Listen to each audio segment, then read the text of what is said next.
왜 인간은 살인을 하는가에 관한 질문에 대해 진화 심리학자들은 살인은 다른 충동의 부산물이라고 답했습니다. 인류는 진화 역사를 통해 반복적으로 어려운 상황에 부딪혔고, 이때 다른 사람을 죽이는 이점이 이에 따른 죗값을 압도할 때 살인을 선택한다는 답이었죠. 이는 물론 이론 중 하나일 뿐, 이것이 모든 살인에 적용되지는 않습니다. 실제로 자신의 이점 때문에 살인을 저지르는 이도 있지만, 정말 어이없는 이유로 살인을 저지르는 이도 있으니깐요. 오늘 소개해드릴 카가 토시아키는 후자에 속하는 사람이었습니다. 그는 동거녀의 딸에게 불꽃놀이를 보러 가자고 권유했다 거절당하자 그녀는 물론 동거녀까지 살해한 나쁜 사람이었죠.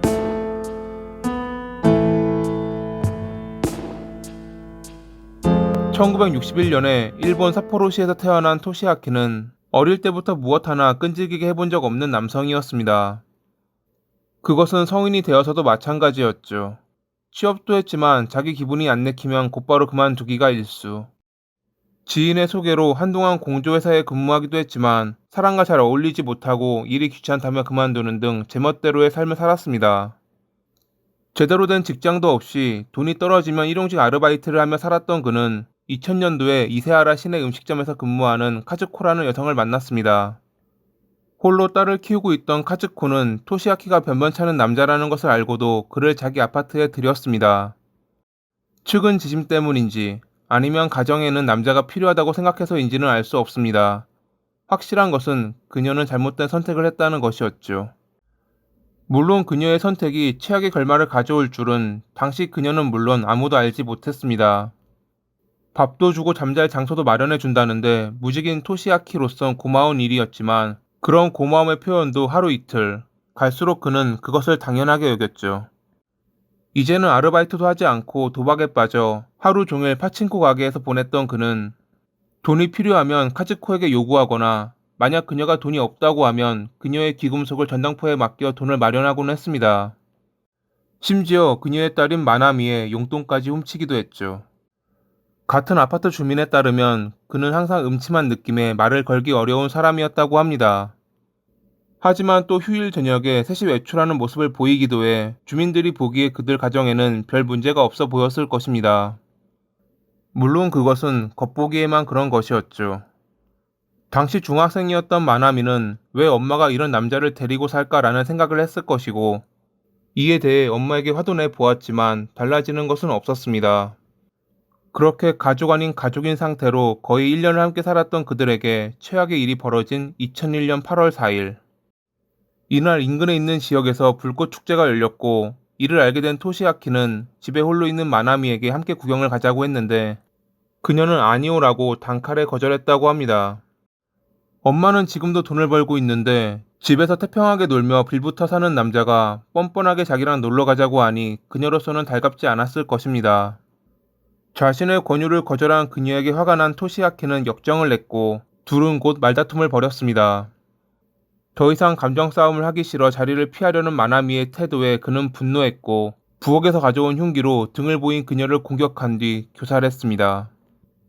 어리석은 삶을 살았지만 자신이 살인까지 저지를 줄은 몰랐던 토시아키는 이왕 이렇게 된 이상 카즈코도 살해한 뒤 달아나기로 결심했습니다. 그녀에게 전화를 걸어 몇 시에 퇴근하는지 물어본 그는 그녀가 돌아오기 전 철물점에서 과도와 망치를 사왔고, 저녁 10시 무렵 집에 온 그녀가 쓰러져 있는 딸을 보고 놀라는 틈을 노려 뒤에서 공격해 살해했죠. 이후 현금 1만 엔과 카드를 훔쳐 달아난 그는 다음날 그녀의 카드를 사용해 통장에 있던 현금 85만 엔을 인출했습니다. 두 사람을 살해하고 손에 쥐었던 돈은 하나로 약 860만 원. 그는 이 돈을 도박과 빚을 갚는 데 사용했죠. 모녀를 살해하고 도주하기 전 그는 신문회사에 전화해 당분간 집을 비우니 신문을 멈춰달라는 말을 하는 등 치밀함을 보이기도 했습니다. 이 때문에 모녀의 시신은 범행 17일 뒤인 8월 21일이 되어서야 발견됐죠.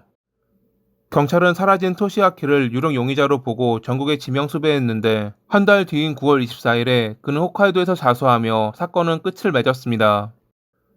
훔친 돈을 금방 탕진하고 8월 10일에 홋카이도로 건너가 유바리 시내에 위치한 잠목림에서 텐트 생활을 했다는 그는 결국 도망자의 삶을 견디지 못해 금방 자수했는데 당시 그의 수중에는 30엔이 전부였다고 합니다.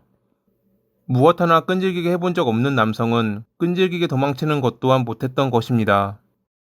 야윈 뺨과 지저분한 수염으로 보아 그는 며칠 동안 제대로 먹지 못한 듯 보였죠. 이 때문에 어떤 이들은 그가 반성해서 자수한 것이 아닌 굶주림 때문에 자수한 것 아니냐고 말하기도 했습니다. 재판에서 그의 변호사는 금품을 강탈하려는 목적은 없었기에 살인과 절도로 나누어 생각해야 한다며 우발적 살인을 주장했지만 2004년 2월 4일에 재판부는 다음과 같이 말하며 그에게 사형을 선고했습니다. 일도 하지 않고 중학생의 용돈을 훔치는 등 스스로 타락해 무의도식의 생활을 하던 피고인에게 피해자가 반발했던 것은 당연한데 그런 자기 잘못을 제쳐두고 피해자를 살해한 죄는 매우 크다. 게다가 첫 범행 이후 도주하지 않고 두 번째 범행에 사용할 흉기를 미리 준비한 점을 보아 계획적이며 신문회사에 연락해 범행 발견 시점을 늦추는 등 용의 도주한 모습을 보여주었다. 이는 현금을 빼앗는 것을 목적으로 한 강도살인으로 인정된다. 이에 본 재판부는 피고인에게 사형을 선고한다. 토시아키는 항소했고 이어 열린 항소심에서 그의 변호사는 여전히 돈을 노린 것이 아니라며 강도살인죄는 성립하지 않는다고 주장했지만 재판부는 첫 범행 이후 귀가하는 두 번째 피해자를 기다리다 살해한 것은 계획적이고 강력한 범행 의도가 있는 것이기에 극형이 불가피하다는 대답을 내놨습니다. 결국 2008년 6월 5일에 대법원은 앞선 재판에서의 사형 판결을 지지하며 토시아키는 사형이 확정됐죠. 지금 그는 아직 형 집행이 되지 않아 도쿄 구치소에 수감 중이라고 합니다. 정말 어이없는 이유로 범행을 저지른 것도 모자라 제대로 된 죄값도 치르기 싫어 항소까지 했던 토시아키. 그가 언젠가는 자신의 죄를 똑바로 보고 진정한 죄값을 받는 날이 오길 바라며 이만 마칩니다. 오늘도 시청해주셔서 감사합니다.